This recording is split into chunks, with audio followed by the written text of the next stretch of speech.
وہ غلام کو سامنے لے کر کے آئے ہیں۔ حضرت حانی بن عبے نے جیسے ہی دیکھا آپ ہکے بکے رہ گئے ہیں۔ اے لوگوں یاد رکھنا، ایک مسلمان نے دوسرے مسلمان کو کٹوایا ہے۔ آج آپ دیکھیں مسلمان پریشان کیوں ہیں؟ وجہ یہی ہے کہ مسلمان اپنے بھائی کا مخبری بن چکا ہے، خبر دیا کرتا ہے غیروں کو، غیروں کے پاس خبر پہنچایا کرتا ہے، کافروں مشرکوں کے پاس اپنے بھائیوں کی خبر پہنچاتے ہیں۔ یہ مسلمان چلڑ کے لیے 500,000 روپے کے لیے اپنے مسلمان بھائیوں کے رازوں کو دوسروں کے پاس پہنچاتے ہیں۔ اے لوگوں، یہ آج ہی کا معاملہ نہیں، پرانے دور سے یہی معاملہ چلا آ رہا ہے۔ اللہ اکبر کبیرہ، جیسے ہی غلام کو دیکھا ہے حانی بن عبے ہکا بکا رہ گئے ہیں۔ اللہ اکبر کبیرہ، اس نے ان کو لالچ دیا، لیکن وہ لالچ میں نہیں آئے، پھر ان کو دھمکایا، ان کو ڈرایا۔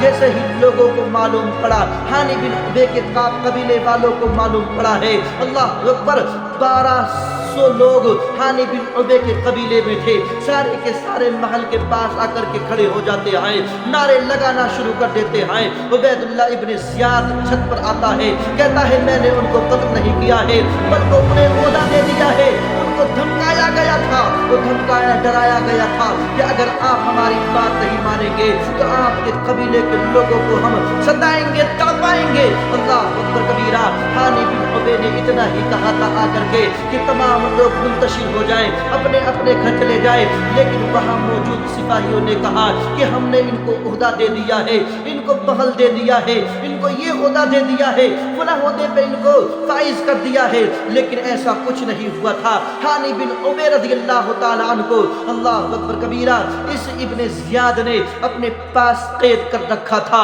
اللہ اکبر کبیرہ، امام مسلم بن عقیل رضی اللہ تعالیٰ عنہ حانی بن عبے کے گھر سے نکل کر کے اللہ اکبر کوفیوں کے دروازوں پر جاتے ہیں، جس کے دروازے پر پہنچتے ہیں یہ کوفی لوگ اللہ اکبر کبیرہ امام مسلم بن عقیل کے لیے دروازے نہیں کھولتے، بلکہ اگر کھلے ہوئے ہوتے تھے تو یہ اپنے دروازوں کو بند کر لیا کرتے تھے۔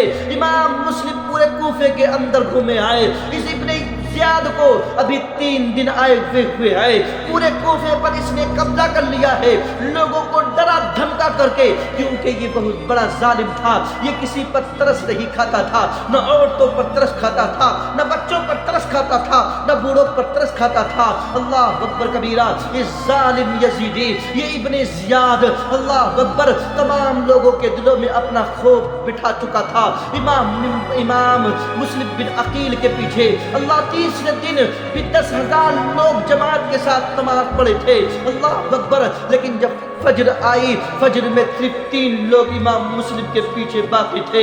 اللہ اکبر کبیرہ، امام مسلم کے دونوں صاحبزادے آپ کے ساتھ ہیں، امام مسلم بھٹک رہے ہیں، لیکن ایک اہل بیت سے محبت کرنے والی عورت آپ کو ملی، اس نے کہا اے امام مسلم بن عقیل، میں اہل محبت ہوں، میں آپ کے گھرانے سے محبت کرنے والی ہوں، میں اہل بیت سے محبت کرتی ہوں، میں آل رسول سے محبت کرتی ہوں، حضور کے نوازوں سے میں محبت کرتی ہوں، ان سے عشق رکھنے والی ہوں، آپ میرے گھر چلیے۔ امام مسلم بن عقیل اپنے بچوں کے ساتھ اس عورت کے گھر پہنچتے ہیں، اپنے شب و روز وہاں گزار رہے ہیں۔ اللہ اکبر کبیرہ، اللہ اکبر، لیکن اتفاق کی بات تھی کہ اس عورت کا بیٹا ابن زیاد کے یہاں نوکری کیا کرتا تھا، اس کا درباری بنا ہوا تھا، اس کے دروازے پر سپاہی بنا ہوا تھا۔ جیسے ہی اس کو پتا چلا کہ میری ماں نے امام مسلم بن عقیل کو پناہ دی ہے، اس نے ابن زیاد کے پاس کہا اے ابن زیاد، میرے گھر میں میری ماں نے امام مسلم بن عقیل کو پناہ دے رکھی ہے، آپ کہیں تو میں ان کو پکڑ کر کے لے آؤں، اور کہا اس نے کہ میرے ساتھ 10 سپاہی اور بھیج دیجئے۔ اللہ اکبر کبیرہ، اس ابن زیاد نے 10 سپاہیوں کے ساتھ، اس شخص کا نام محمد تھا، اللہ اکبر، یہ اپنے گھر جاتا ہے۔